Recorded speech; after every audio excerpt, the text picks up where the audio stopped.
Нема да дозволиме Трнодол да стане ново Дебармало. Одлучни се жителите на оваа населба кои изминативе денови ја блокира општината испраќајќи неколку стотици анкетни листови до локалната власт, во кои ги запишаа сите своји забелешки на предложениот детален урбанистички план.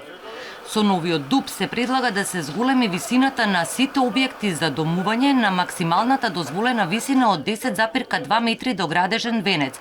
Ова нема да ни го подобри животот, туку со вакво решение ќе се задушиме, коментираат жителите. 2013 година од претходниот градоначалник е сменета катноста на одредени локации во населбата, каде што е дозволено поголема катност за градба.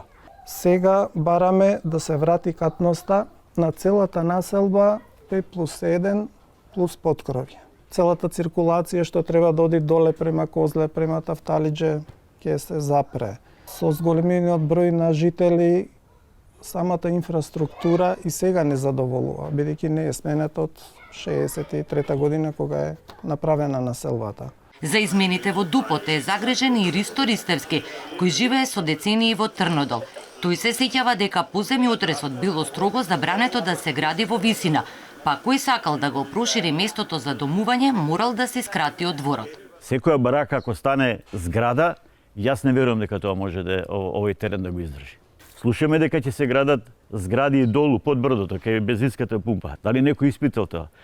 Од испитувањето покажува дека тука само глина и чакала, тоа е земјиште нестабилно. Според ДУПот, нова зграда треба да никне на улицата пред влезот во Трнодол.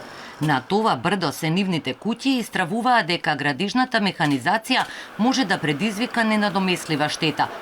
Зградите кои веќе се изградени на самата улица, на само неколку стотина метри од маркицата за новата зграда, веќе ја имаат окупирано целата улица.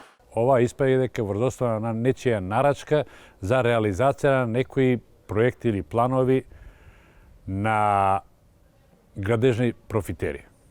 Градоначалникот на Карпош Стефан Богоев вели дека маркицата за градба на зграда ја вцртал претходниот градоначалник и тој единствено можел да ја зголеми парцелата или да ја остави во истите параметри како што и сторил.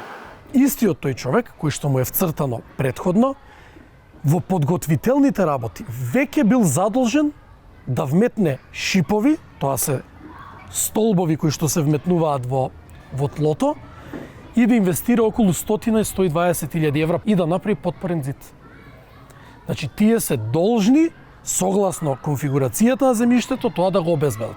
Значи, вие без позитивно мислење од ИЗИС, невозможно е да добиете одобрение за градба. Така да, од тој аспект, граѓаните максимално треба да бидат спокојни. Во однос на барањето за намалување на катноста на објектите за домување, Богоев ветува дека ќе се преиспита. Ако мнозинството бара да се намали, апсолутно ќе им намалиме на приземје 1:1 подкревје. Но, пак ќе се навратам, нужно е и потребно е да се донесе нов детален урбанистички план за А1 објектите, односно сегашните куќи и бараки. Дури некој да ги гради во иднина, повеќе од 4 семејства да не може да се вселат на местото на таа парцела. Може би во висина нема да добиете Дебармало по овој детален урбанистички план што е во сила, но по жители и по фамилии апсолутно постои можност да се уништи таа населба.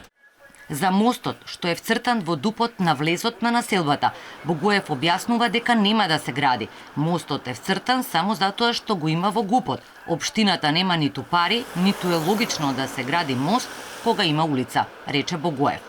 И додека траат тензиите околу измените на ДУПот, жителите на Трнодол го повикуваат градоначалникот да дојде во нивната населба за да му укажат на ургентните проблеми со кои се среќаваат секојдневно. Каналот кој поминува под населбата е веќе претворен во депонија, затоа што не е исчистен со години. Депонија има никнато и кај така нареченото Шпанско село, покрај патот кој мештаните редовно го користат за прошетки до водно.